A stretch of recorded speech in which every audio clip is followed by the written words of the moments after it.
Okay, continuation. So, with regards sa Regulation 2, packages shall be adequate to minimize the hazard to the marine environment having regard with their specific content. So, kapag meron tayong mga packages, so indicated dyan yung ating mga stickers, no? Yung mga placards na nilalagay natin under the IMDG code to prevent the hazards, no? And you must indicate the specific contents.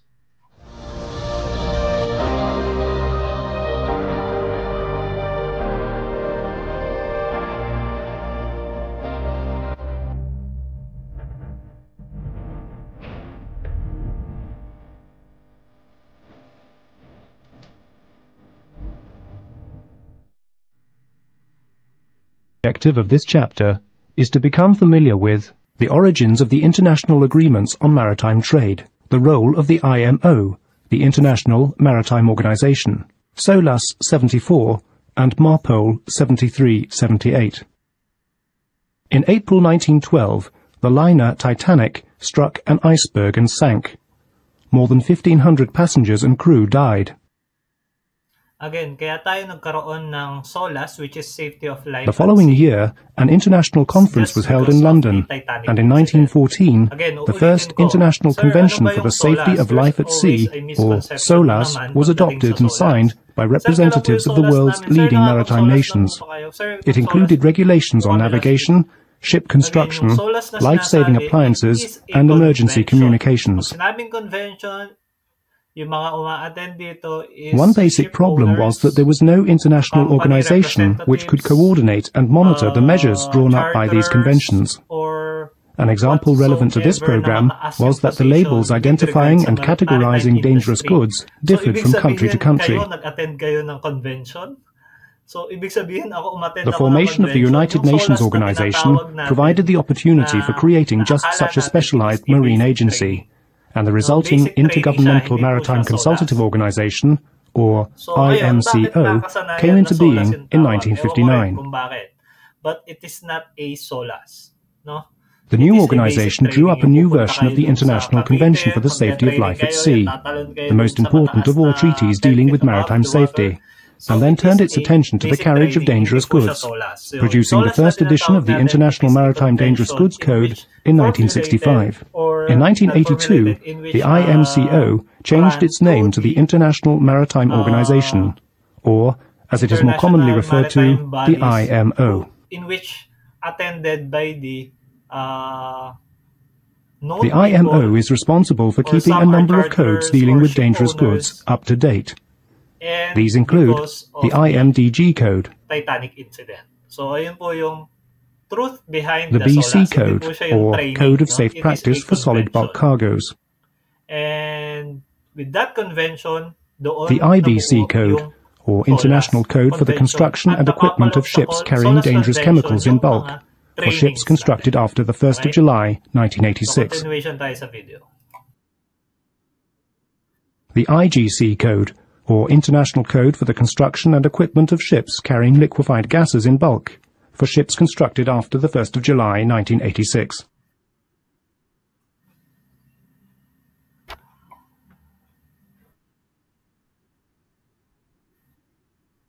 The International Convention for the Safety of Life at Sea, 1974, is the current SOLAS Convention, and came into force in 1980. A series of amendments also applies. Chapter 7 of SOLAS 74 covers the carriage of dangerous goods by sea. The International Convention for the Prevention of Pollution from Ships was passed by the IMO in 1973, and modified by the Protocol of 1978. The Convention and the Protocol are known as MARPOL 73-78. A series of amendments also applies. Annex 3 of MARPOL 73-78 deals with the prevention of pollution by harmful substances carried by sea in packaged form. In 1985, Annex 3 was aligned with the IMDG code, thereby introducing the implications of marine pollution to the carriage of dangerous goods. The relevant sections in the SOLAS and MARPOL conventions concerned with the carriage of dangerous goods by sea lay down the guidelines, and the IMO, through its committee structure, produces the detailed provisions and codes of practice.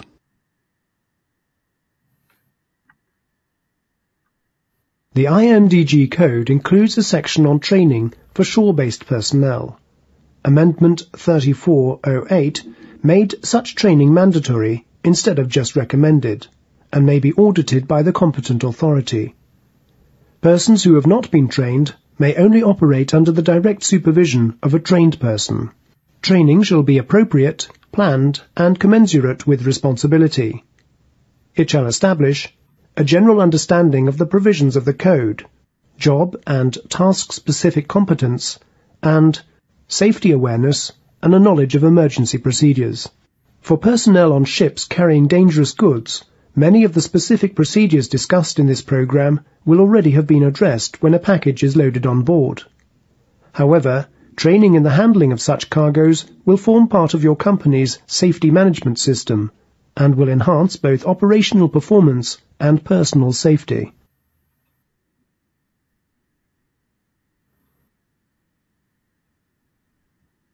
The IMDG Code has a section on security, but we must also refer to the International Ship and Port Facility Security Code, generally referred to as the ISPS Code, for such guidance.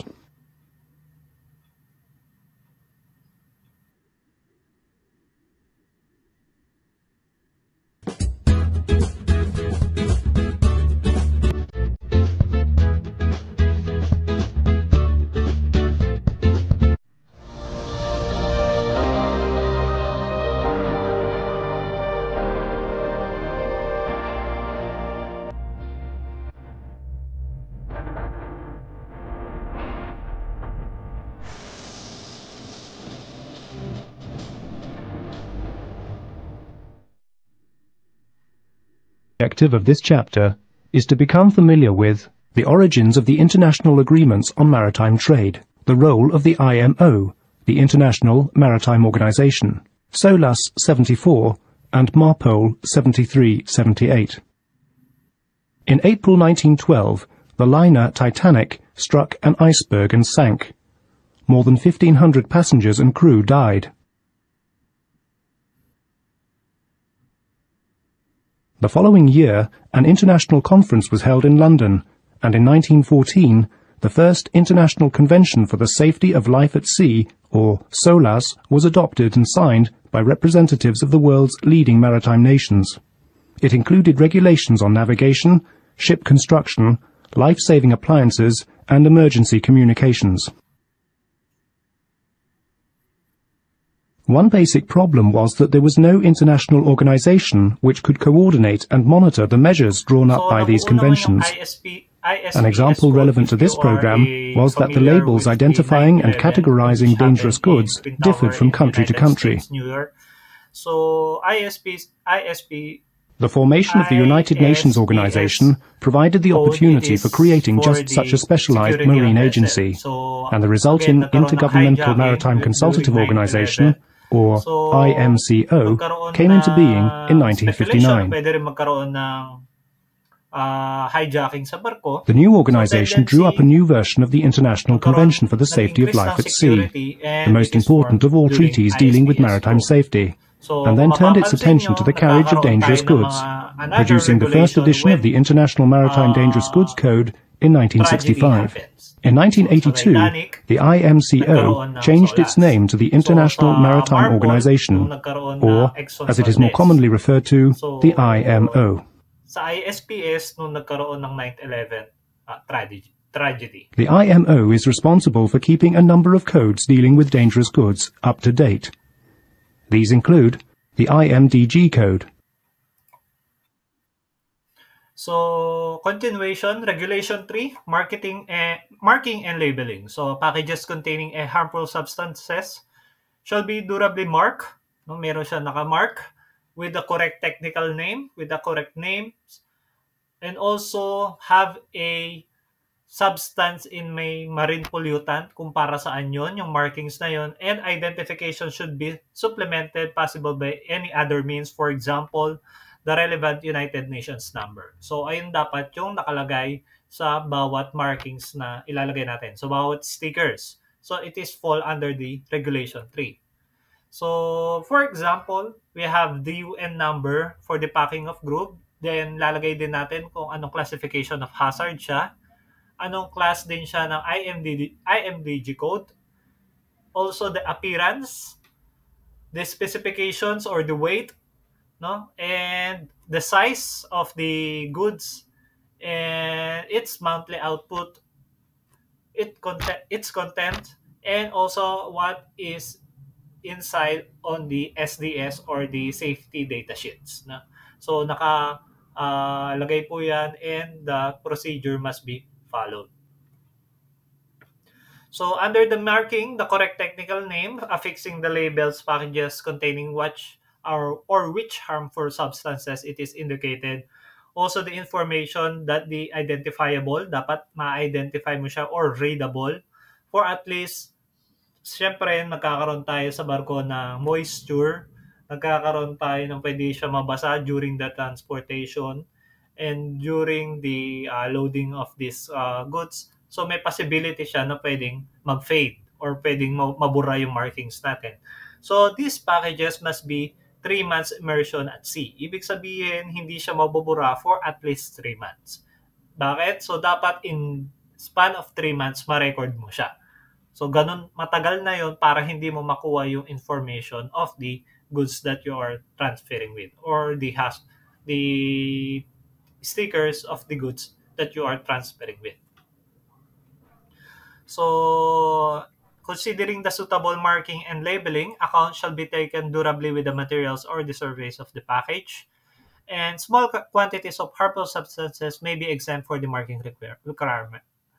So, meron lang siyang specific weight kung ano lang yung pwede natin lagyan ng marking. So, kung sobrang liit naman daw, hindi na natin kailangan ng markings.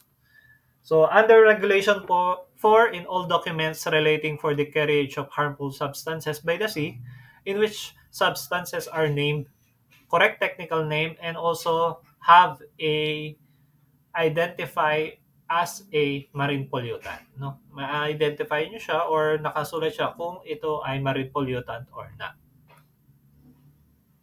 Just for example with this, no? Marine pollutant, then the UN number. So the shipping documents supplied by the shipper shall include also a signed certificate of declaration that it is undergo inspection, no? And it is declared ano yung content, ano yung laman, gaano kabigat, if it is certified and marked, labeled, and placarded as appropriate in a proper condition of carriage to minimize the hazard of the marine environment. For example, ganito po. No? So, yung box dito sa gilid, dapat ganyan yung itsura niya. No? Merong placard, may identification, may SDS information sheet, meron din siyang sabi nga natin, meron din siyang document supplied by the shipper and also a certificate of declaration. So, for the shipper declaration, ito yung napapaloob. Nakalagay dyan dapat na I hereby declare that the contents of the consignment fully and accurately described in the proper shipping name and there is classified, package, marked, labeled, placarded, and also respects in the proper condition for transport according to the applicable international and national governmental regulation. Also included the company or shipper, which is the ABC Chemical Company, status of the declarant, some shipper export supervisor, and the place and date, and also signature of the declarant. So, ganun po yung information of the shipper's declaration. So, sample, ayan po yung pinaka-sample natin. So, for the shipper's declaration. Again, ito yung laman and this is the sample. And also, we have the shipping information summary. No?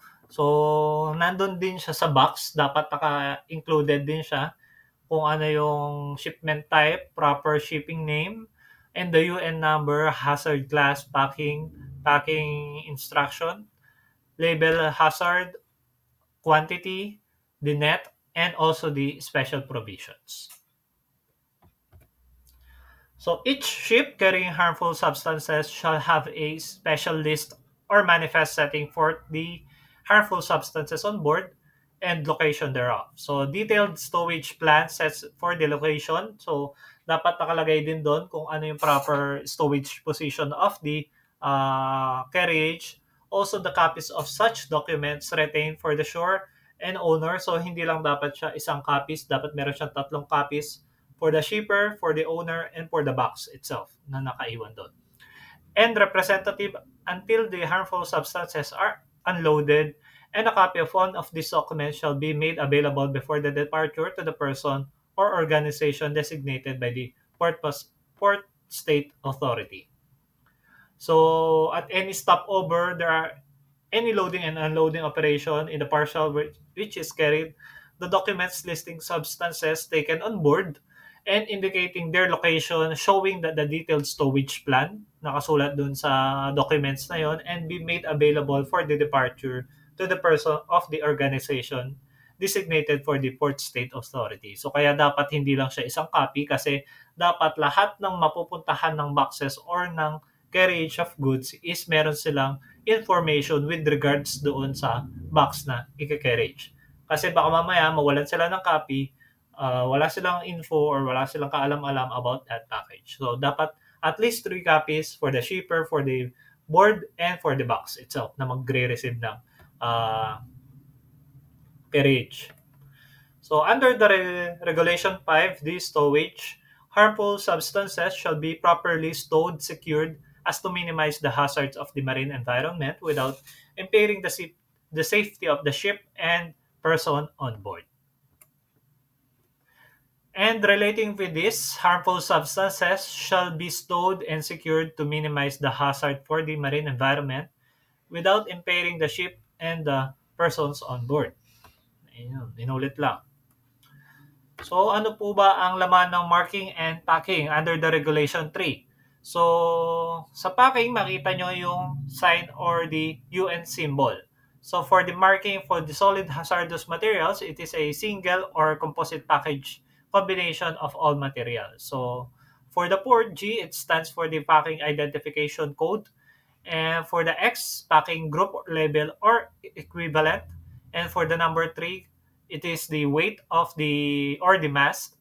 And for the S, it is the solid or inner packing. So for the 13 year of the manufacturers, and for the USA where it is manufactured, and for the last alphanumeric, it is the certification mark or the manufacturer symbol. So makikita nyo po yung set of marking and packaging, and it is how it reads, no? Siyempre, baka malito kayo. Anong number to? Para saan itong 4G, XSS, 13, USA, and LN, 4-digit 0. So, ayun po yung nilalaman ng ating marking and packaging. So, for example, in UN marking liquid, hazardous material, single, or composite packing. So, we have these 9 classes of hazardous materials in which enumerated and discussed earlier, no? For the first one, i-recap lang natin. We have the explosives, and it is divided into 6, no? 1.1, 1.2, 1.3 until 1.6, no? And hindi ko na iisa-isa yan, it is under these videos. So we have the class 2, which is gases, and it is subdivided into 4, no? No, we have 2.1, 3, 2.2, 2.1, and 2.3. Then we have the flammable gas, non-flammable gas, and the inhalation hazard. So for the classification of 3, flammable liquid and combustible liquid. So we have the combustible, fuel oil, and flammable. For the class 4, flammable solids, spontaneously combustible, and dangerous when wet. So we have the 3 division. So we have this 4.1, 4.2, and 4.3. So for the class 5, oxidizer and organic peroxide, oxidizer and organic peroxide, it is divided into 2, 5.1 and 5.2. So for the class 6, we have the poisonous, in which it is toxic, poison, inhalation, and hazard. Class 7, radioactive, class 8 corrosive and class 9 miscellaneous, and we have this dangerous sign. So we have only 9 classes of hazardous materials. Okay, for our activity, I will going to post on the G class and follow for the next instructions of the today's topic. So that's it for today. And if you have a questions, you can put it on the comment section, or you can put it on the chat box to discuss our questions and to answer all of your questions. For today, that's it, and thank you.